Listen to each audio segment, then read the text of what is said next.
Appreciate your boldness. Flip them sheets.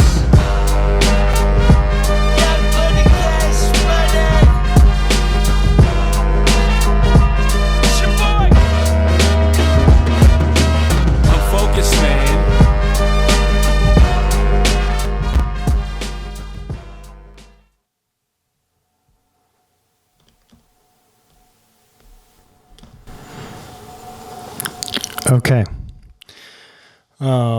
Welcome to the podcast, episode 10. I recorded this last night, and I tried to upload it last night, and I let it ride through the night, and I was going to wake up to a perfectly uploaded podcast. But guess what? My SD card pretty much broke. Everything on it broke. Had to format it. Now I can't use it with the camera. Luckily, I had another one. Hopefully this one works. Ain't nothing like waking up in the morning and knowing that the thing that you did yesterday has to be redone today. Okay.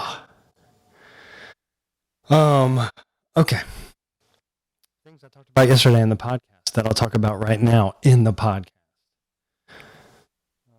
COVID-19 goals. So, your boy had he set a goal to run 100 miles, run 5 miles every single weekday in April. And I did it. I guess I finished yesterday, which would be Tuesday, the 28th. Ran my last 5 miles at the loop down at Riceville Beach. I parked at Terrazzo's, if you know where that is. And I ran all the way around the loop, past Wings, past the park, back to Terrazzo's. 5 miles, like exactly 5 miles. Pretty cool.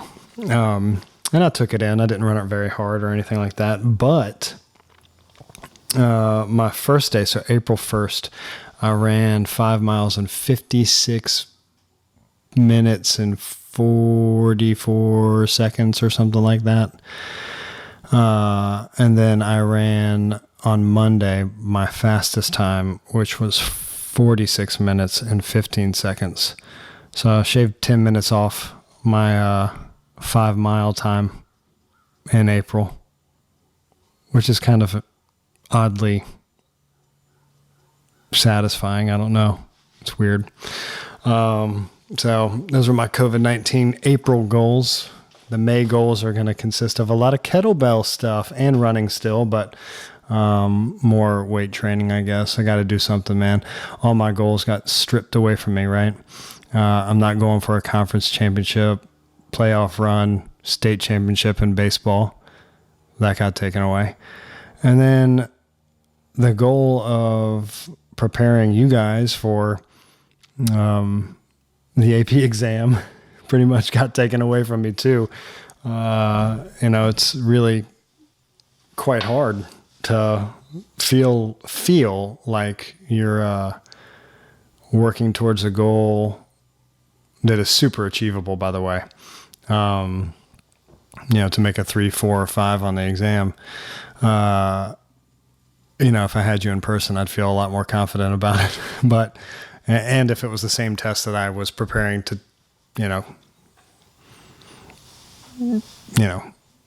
prepare you for. So I don't know. Goals have been stripped. So I'm trying to come up with some to keep my sanity. Because if I don't know what's going to happen. All right. So what is the AP College Board saying about cheating? I actually posted this on the Instagram, Thunderdome _514. And so this is what they're saying about cheating. So the following notes, resources, and tools are permitted for the 2020 AP exams. Class notes created by the student, classroom resources provided by the teacher, previous assignments or assessments returned by the teacher, calculators for certain exams, obviously not our exam. Students are welcome to store and access these notes in the following places: personal or school email, digital classroom site, online storage accessible only by the student. In my world, I'm imagining right now that that's not Quizlet. If you don't have a private Quizlet account and, it's only accessible by you, so you've made it private, my guess is you can't use it because it's public information. So that's probably going to be a no-go. What I'm going to do is I'm going to update Google Classroom. I want to put every single note that I've ever given you completely filled in on Google Classroom, all in one document. So you hopefully be able to open it up, use the find feature in Google Docs or whatever it is. And if you come across the term, you type it in, there it is, good to go. You find it, you read a little bit about it, then you make your, define, underline, and apply, and hopefully it's all good. It's done with. That's what I'm going to end up doing for our classroom site resource. What is not permitted during the exam, students may not communicate with any other person during the exam through any means, including online, in person, by mobile or other devices. So let's say that you have a family member that took psych and they made a 5. That family member who is on quarantine with you, locked down right beside you possibly, cannot help you.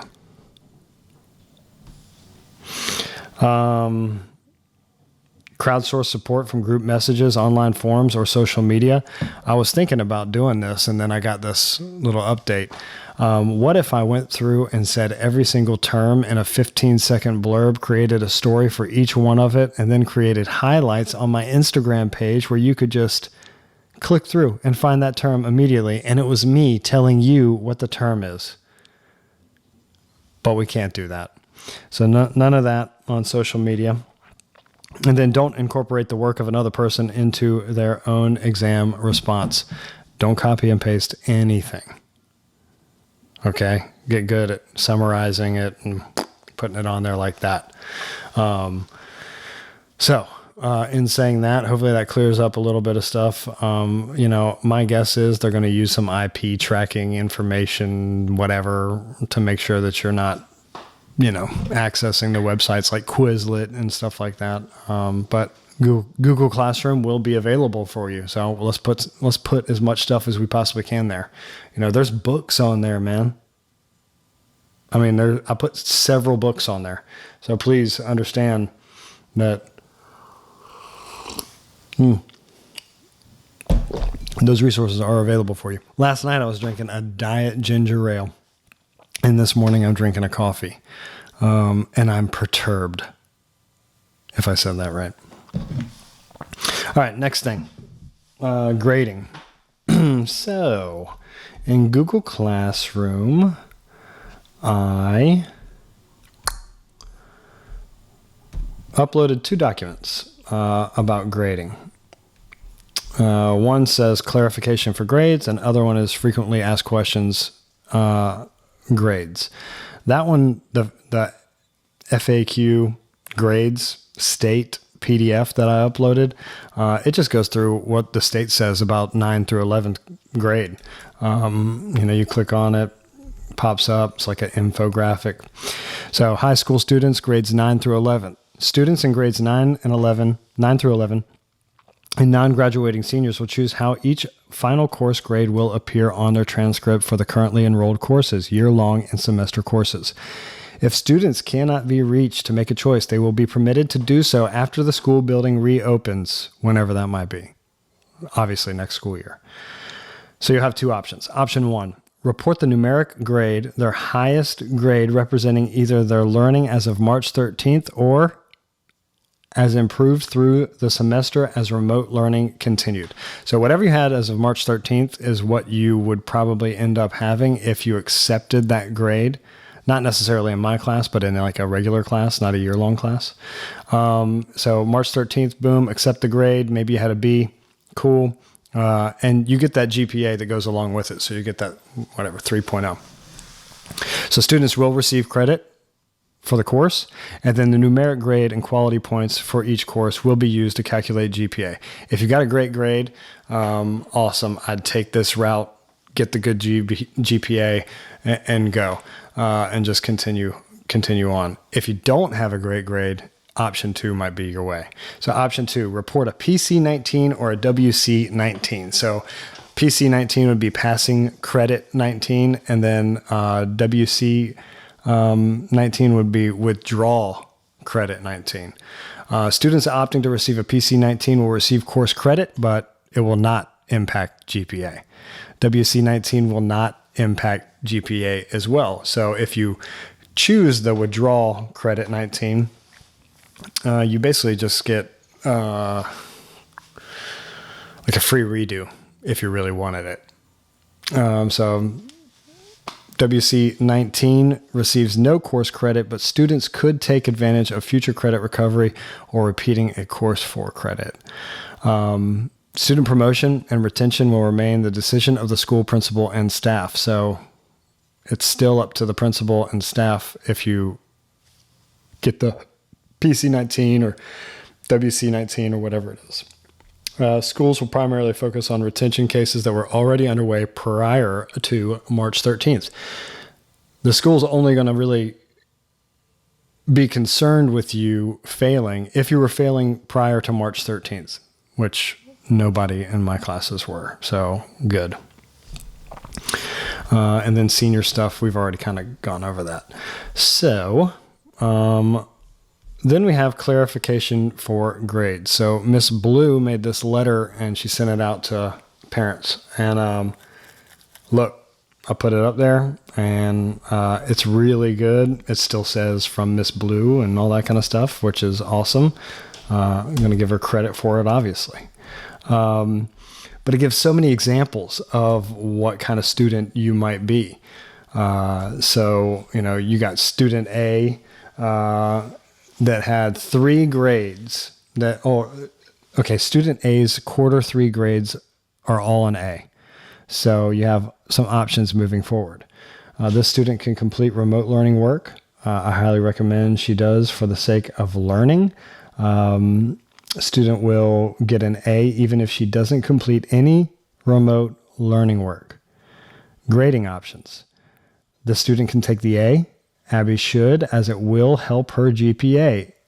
Abby gets credit for the class.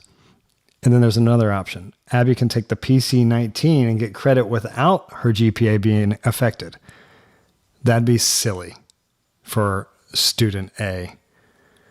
So there's so many examples on there. So if you fall into it, I would check that clarification for grades document that I posted. Okay. FRQ response to the Rue question. Yay. So I assigned a question and it was dealing with, Rue, a girl, 7 years old. She, had, what was it? She was in quarantine for 50 days with her parents. Before quarantine, she had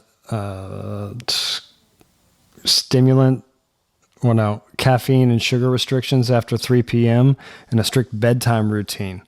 And then afterwards, she did not have those restrictions. So I gave you some terms to follow up with. 3 different parts of the question. One was, life before quarantine, life after, and then why she was so irritable and reactionary. So there was a perfect response. I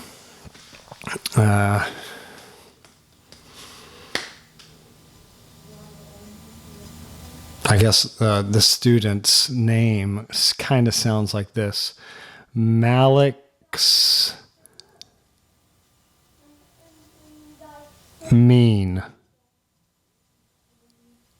So Malik's Mean answered this question perfectly. So she did a great job. So This is what I wrote. After reading all 20 of the responses out of the 169 that I gave this assignment to, 20 responded to the question.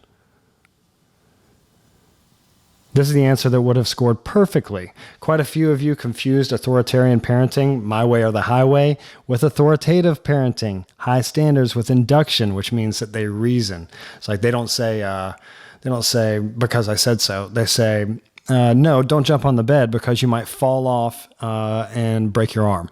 That's induction. It's giving reasoning to the standard, right? Don't do that because of this. That's authoritative parenting. But they're looking out for the best interest of the child.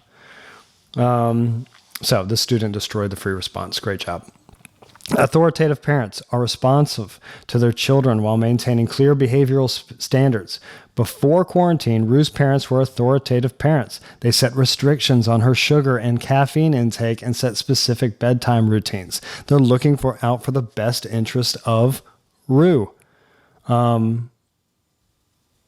And they're responsive to the child.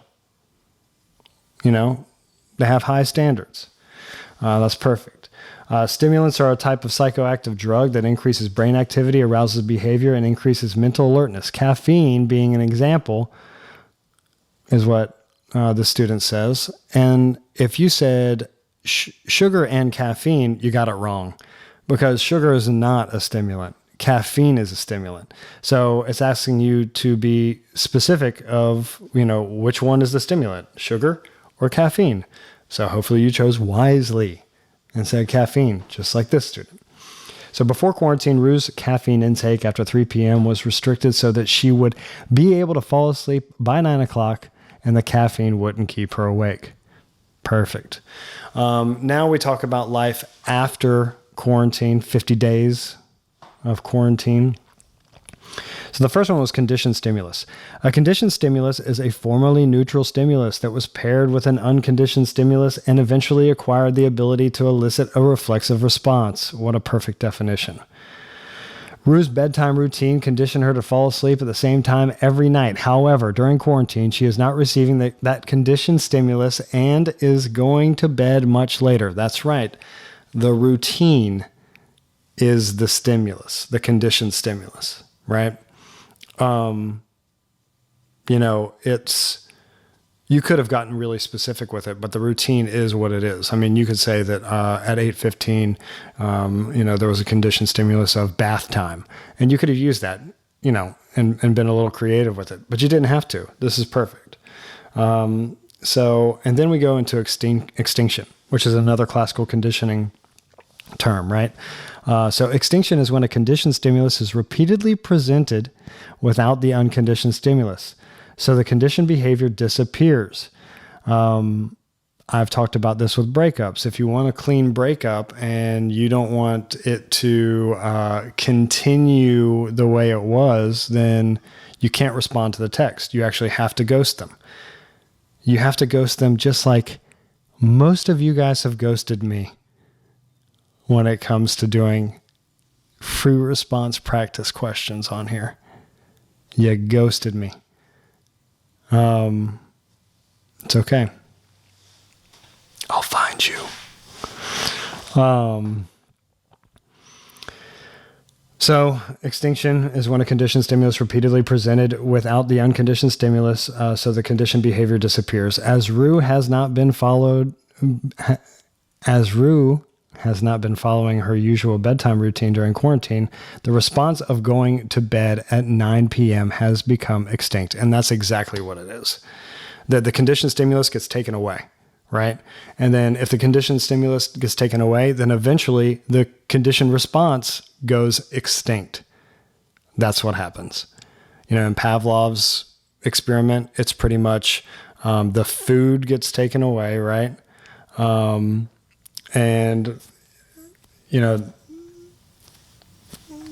it eventually just gets less and less powerful. I got a salamander in my garage. I'm going to find it one day. All right. And then the last part was asking a biological reason why Rue would be irritable and reactionary.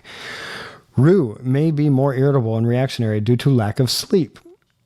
She has been consistently going to bed 2 to 3 hours later than usual and is likely not waking up that much later in the morning. She does not seem to be following her normal bedtime routine, which may be affecting the quality of her sleep. If Rue is also consuming more sugar and caffeine, especially later in the day, her sleep patterns are likely to be even more disrupted. And we know that disrupted sleep causes irritability and high levels of emotional reaction. So unable to really control the emotional output of the amygdala. And I think that this would have been scored right here, but if you wanted to absolutely make sure that it was, I would have mentioned amygdala.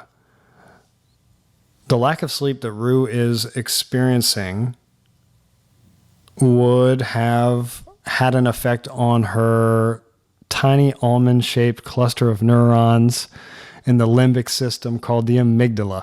And when the amygdala is inflamed, or whatever you want to say, you become more emotionally reactive and irritable because it is the center for emotion in the brain. Then you definitely would have got the point. But I think this would have got the point too. So just, saying all that, come on, guys. Stay with me. I know 20 of you are kind of into it. It's kind of funny. This is how I break it down to people who I talk to. I have 169 students that I'm, apparently teaching online right now. About half of those probably look at what I'm putting up on Google Classroom. Then half of those are actually doing the work. And then half of those are doing some high level work. And I get it. It's tough. It's really tough, but we got to stay strong. We got to keep on going on forward, at least to the exam. And I'm going to keep on doing this review stuff. So stay with me. Appreciate y'all. Miss you guys like crazy. I wish I was in the classroom every single weekday right now. You don't know how good you got it till it's gone. All right. Later.